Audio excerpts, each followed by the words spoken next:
나름대로의 뭔가 있다. 사단의 역사가 있는 거죠. 그래서 이렇게 풀리지 않은 문제, 이것을 우리는 오늘 세 가지 사건을 통해서 이해를 해야 되겠죠. 아이들과 합숙을 하면서 보니까 아이들이 그렇게 훈련받았고 메시지 듣고 해도요, 근본 문제에 대해서 질문하면 몰라요. 또 문제 닥치죠. 어려움 오죠. 짜증내지. 그게 기도로 싹 들어가지 못해요. 그것을 볼 줄 모르잖아요, 아직. 그래서 자꾸 훈련이 필요한 거죠. 그래서 우리 역시 마찬가지죠. 여러분 화나면 벌써 내가 먼저 성질 확 내버리지.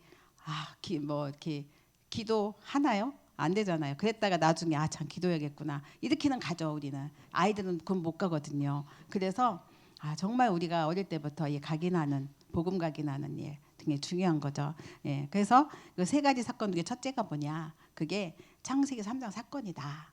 창세기 3장 사건 뭐죠? 에덴 동산 사건인 거죠. 오늘 성경을 읽었잖아요. 사단의 유혹으로 하나님 떠난 사건이 창세기 3장 사건입니다. 이 사건 때문에, 근데 이 사건이 왜 일어났냐면 하나님 분명히 말씀 주셨어요. 먹으면 너 정령 죽으리라. 근데 사단의 말을 들었어요. 안 죽어. 사단 말을 들은 거다. 이게 창세기 3장 사건입니다. 그러면서 두 번째 문제가 왔는데 네피림이에요. 사단 말을 들었더니 완전 사단에게 잡힌 거죠. 그죠? 그렇게. 그러면서 세 번째 사건이 뭐냐? 그러면서 자꾸 뭔가를 하나님께 도전하는 탑을 쌓아요. 바벨탑이죠. 이렇게. 그래서 결국은 무너지고 흩어졌는데도 불구하고 요 세 가지 사건 때문에 인생의 근본 문제 왔는데 불구하고 지금도 계속 하고 있다. 그게 인생의 근본 문제인 거죠. 이거 먼저 이해를 해야 된다 그랬죠. 그래서 그 시작을 우리가 성경을 통해서 하나하나 살펴보면요. 첫 번째, 인간의 큰 문제는 죄와 사단의 출현에서 시작되었다. 그래서 아이들이 어떤 문제 사건 속에 있으면 이 문제를 영적으로 볼 수 있는 눈을 열어주는 게 굉장히 중요한 거죠. 그래서 이 사탄이 원래는 어떤 존재였냐? 원래 음악을 담당했던 사탄이잖아요. 그게 에스겔서 28장 12절에서 14절에 나옵니다. 하나님이 그 천사를 만드실 때 어떻게 만들었냐? 지혜와 영광이 충만한 완전한 존재를 만들었다. 천사도 완전해요. 근데 하나님만큼 완전하냐? 사실은 하나님 만들었기 때문에 하나님만큼은 아니에요. 그래도 완전하죠. 인간보다는 또 이렇게 나은 영적 존재니까 힘이 있잖아요. 완전한 존재로 하나님 만드신 지음받은 천사였어요. 흠이 없다, 흠도 없다 그랬잖아요. 그런데 이 사탄이 요것 때문에 교만해서 창세기 3장에 네가 이거 먹으면 너도 하나님과 같이 돼 이거잖아요. 완전히 그러면서 타락을 한 거예요. 그 타락한 내용이 이사야 14장 10절에서 14절에 나와 있죠. 근데 그 타락하게 된 근본 마음의 중심에 뭐가 있었냐면 하나님과 같아지려고 했다. 이게 있잖아요. 그래서 우리가 이제 지금 이제 음악을 담당하던 천사였기 때문에 연예인들, 음악하는 가수들 자살하는 율이 높은 이유도 여기에 또 우리가 있지 않나 이렇게 생각하는 거죠. 그리고 이제 그런 사단이 이제 결국은 하나님보다는 완전하지 않으니까 하나님께서 아셨죠. 정체가 드러났어요. 그래서 계시록 12장 1절에서 9절에 보니까 쫓겨났다. 하늘에서 쫓겨났어요. 어디로? 땅으로. 그래서 하늘에서 떨어졌다 해서 네피림이다 하는 거거든요. 네피림이라는 말이 하늘에서 떨어졌다라는 뜻이죠. 그러면서 창세기 3장 1절에서 6절에 이제 인간인 아담과 하와가 있는 에덴 동산에 나타난 거예요. 출현해서 여기서 인간을 속이게 되는데 아담과 하와죠. 하와를 속였습니다. 하나님을 떠나도록 속였죠. 그러면 그래서 여기 인간이 에베소 2장 1절에서 2절 보면은 허물과 죄로 죽었다. 그게 하나님 떠남으로써 죽은 거예요. 그러면서 원죄죠. 원죄로. 그래서 이 세상에 그러면 떠나면서 한 일이 뭐냐면 이 세상 풍조와 또 자신을 따르게 합니다. 이 세상 풍조, 세상 풍조를 따라간 거죠. 나 중심으로, 사단 중심으로 가게 됐습니다. 그런데 거기서 사단은 어떤 역할을 하냐면 고린도후서 11장 4절에 광명의 천사로 가장해서 자꾸 아, 내가 교회 안 가니까, 예배 안 하니까, 기도 안 하니까 편하고 좋네. 아이들이요, 그 RUTC 오니까 너무 좋대요. 그래서 집에 가기 싫대요. 왜 가기 싫어? 집에 가면 학원 가야 돼요. 그런 것처럼 이제 이게 사단이 그 마음에 심어주니까, 아, 예배 교회 가기 싫고 뭐 예배드리기 싫고 막 이렇게 심어준 거죠. 그러면서 광명해져서 자꾸 세상의 것이 이제 탐하게 되는 거죠. 그러면서 이제 가게 되고요. 아주 좋은 것처럼 보이게 하는 거죠. 그러면서 때로는 말 안 들으면 베드로전서 5장 8절에 보면은 우는 사자처럼, 처럼이라는 말이 있죠. 우는 사자는 아닌데 처럼 가장하여서 삼킬 자, 두루 다니며 삼킬 자, 두렵게 하면서 벌벌 떨게 하는 거죠. 속이는 거죠. 그리고 또 사사기 9장 23절에 보면은 악한 영이 마음을, 생각을 지배해 가지고 분쟁, 갈등, 전쟁, 막 서로 배반하고 죽이고 살인하고 이런 일들로 이제 나오는 거죠. 우상 숭배하게 하고. 그래서 불신자 가정이나 우상 숭배 많이 하는 가정에 보면은 만나기만 하면 싸우는 집이 있잖아요. 만나기만 하면 말 한마디에 토라지고 싸우고, 이게 다 이렇게 사단이 악한 영을 그 마음에 심어서 이렇게 분쟁하게 하는 거죠. 그러면서 나아가서 고린도서 4장 4절에서 5절에 사단의 망대를 심었다라고 하잖아요. 마음을 혼미하게 하고 복음의 광채가 비치지 못하게 방해하는 거죠. 그러면서 이제 더 나아가서 사도행전 16장 16절에 실제로 귀신과 접신하게 하는 거죠. 그리고 말하고 다니게 해요. 사람이 하는 행동이 보이니까 너 내일 뭐 어디 가면 너 차 사고 날 거야, 아니면 너 넘어질 거야, 너 돈 뺏길 거야, 사기 하니까 사람들이 막 따라가는 거잖아요. 말 듣고. 그렇게. 아니면 이제 마가복음 5장 1절 10절엔 통제 불가능할 만큼 귀신에게 사로잡혀서 이제 돌아다니는 그러한 이제 상태가 되는 거죠. 나아가서는 또 에베소 6장 11절 12절에 정치인 건드리죠. 힘 있는 권세자들 건드리죠. 그런 걸 가지고 세상을 좌지우지합니다. 어둠의 세상 주관자들이 또 공중 권세를 장악해서 이렇게 하는 게, 그게 그 인생 근본무대에 빠진 인간 세계에 일어나고 있는 일입니다. 이게 영적인 것인데 아이들에게 이걸 사실적으로 하나하나 전달해주면서 심어주는 게, 사실은 교회에서는 잠깐이에요. 그리고 짧아요. 5분도 안 돼요. 1분도 안 돼요. 그런데 가정은 매일이에요. 그리고 24예요. 그래서 요게 가정에서 24 전달해주는 가정은 축복된 가정이죠. 복된 가정이죠. 이것을 우리가 실제 누리는 가정이 되시기 바랍니다. 두 번째, 아담과 하와를 실패시킨 방법이 있다. 이 방법을 또 알아야 우리가 또 성공을 할 수 있겠죠. 실패하지 않고. 먼저는 창세기 3장 1절입니다. 오늘 읽었죠. 성경을 읽었는데 가장 가까이 있는 뱀을 활용했다. 그러면 아이들도 똑같아요. 가장 가까이 있는 거 가지고 아이들을 속일 거 아니에요. 그죠? 요거 보셔야 됩니다. 친구일 수도 있고요. 또 아니면 좋아하는 물건일 수도 있고요. 여러 가지가 있겠죠. 가까운 사람 이용하고요. 두 번째, 마음과 생각을 떠봐요. 사단이 떠보는데 부정적인 질문 하나 딱 하고 뭐라고 얘기했어요?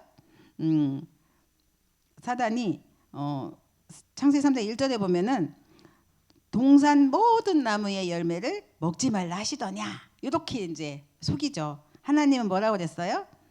먹을 응?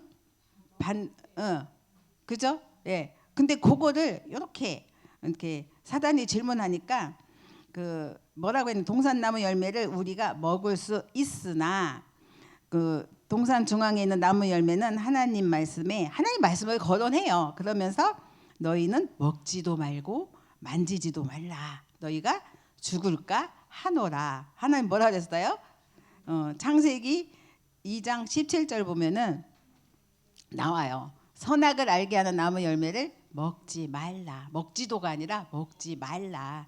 모든 것이 아니라 선악을 알게 하는 나무 열매를 먹지 말라. 내가 먹는 날에는 반드시 죽으리라. 그랬는데 죽을까 하노라. 그러니까 여기서 탁 틈을 비집고 오는 거죠. 아이들이 정확하게 말씀이 마음에 심겨지지 않으면 이렇게 내가 복음이 되는 거예요.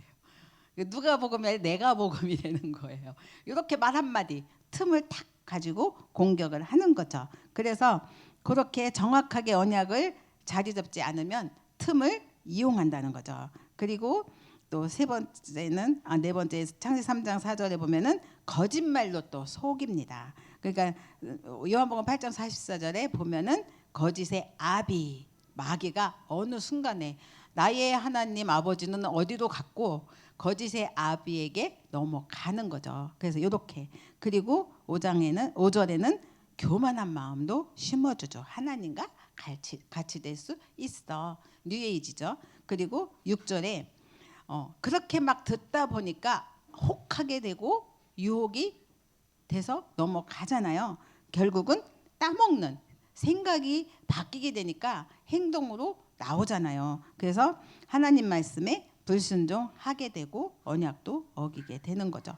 모든 종교가 여러분 복음 그리스도 복음 하나님이 주신 이 언약은 성경에 나와 있는 이 언약의 말씀 정말 우리의 길이고 진료 생명 대신 오직의 이 복음 이거 아니고는 마귀를 이길 길이 없잖아요. 그런데 모든 종교는요 이 사단이 원하는 길로 이끌어요.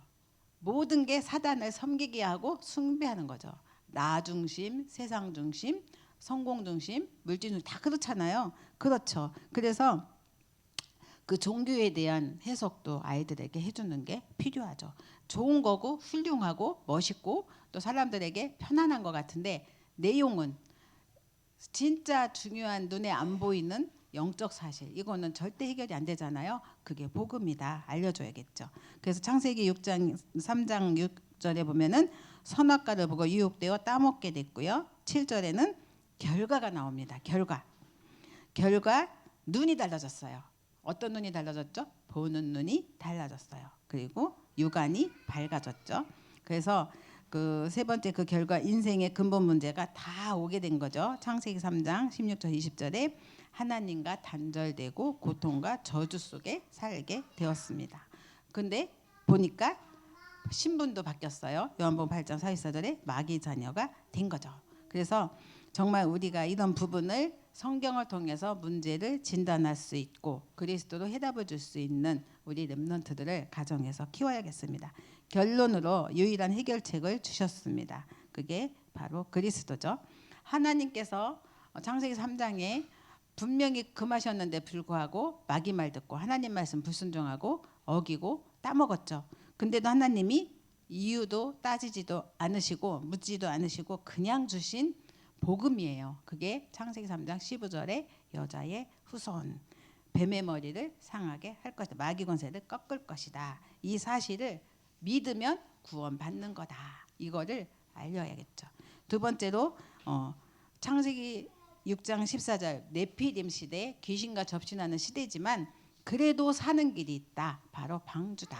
그 방주가 그리스도다. 이거 알려줘야겠죠. 그리고 또 애굽의 종로도 타면서 우상 숭배할 수밖에 없는 현장 속에서 살아남는 길 피제사 희생제물 대신 그리스도 사단의 노예가 되는 것이 아니라 피제사 하나만 하면 그래 답을 주시고 해방해 주시는 그 복음 이거 가지고 승리하는 거죠.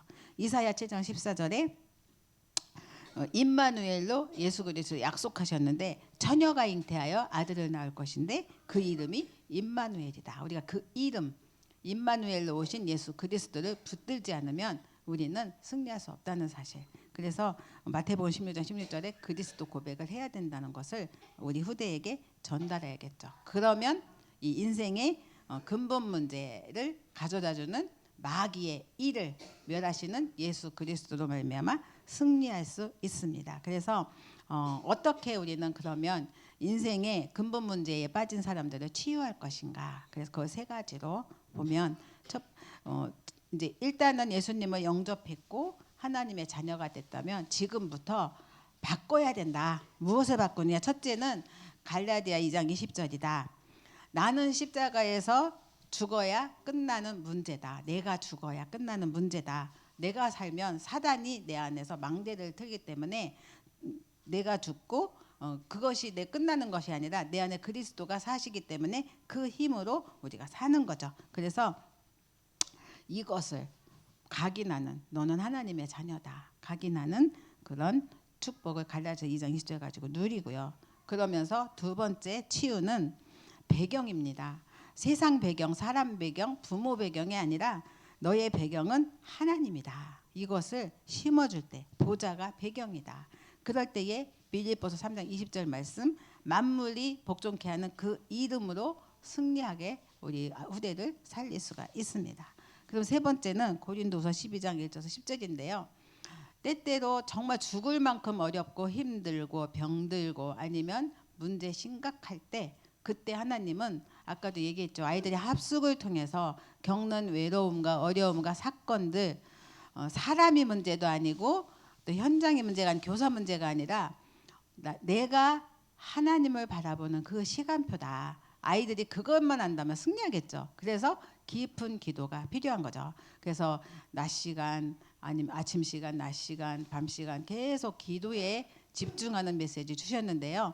우리 아이들이 문제를 보지 않고 사건 보지 않고 사람을 의지하지 않고 그리스도 하나님을 바라보면서 기도할 때 아이들은 승리할 수 있습니다. 그게 깊은 기도죠. 아이들에게 나름대로, 우리도 똑같죠. 명절을 보내시면서 이런 갈등이 있을 수 있어요. 사람과 사람 부딪히고 또 서로 오랜만에 만나는데 말 한마디가 상처가 될 수 있고 또 이해하지 못하니까 나오는 툭 던진 말이 그 비수가 될 수도 있습니다. 그런데 사단은 이걸 비집고 친한 사람, 가까운 사람 통해서 틈을 보게 하고 또 딱 망대를 짓게 되죠.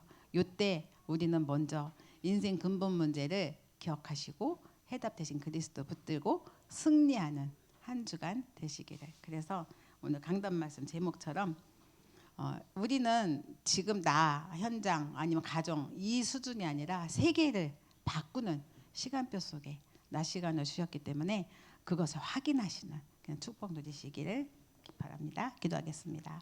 살아계신 하나님 감사합니다. 우리에게 최고의 복음 주시니 감사합니다. 아침에 우주를 정복하는 시간이라면 낮에 우리에게 또 세계를 바꾸는 시간표를 주신 것을 감사드립니다. 항상 평상시에 7명의 렘넌트처럼 하나님과 동행하는 축복을 누리게 하시고 이것을 통해서 형통의 축복을 누리길 소원합니다. 하나님 나라를 기도로 누릴 때에 흑암과 저주 재앙이 무너질 줄 믿습니다. 현장에서 삶 속에서 만나는 모든 현장에 이것이 응답으로 저희들이 또 연결되어지고 모든 것이 발판이 되는 축복 누리게 하시고 우리가 누리는 이 복음이 후대가 보고 자라서는 237 나라 5천 종족까지도 파고들 수 있는 힘이 되게 하여 주옵소서. 예수님의 이름으로 기도드렸습니다. 아멘.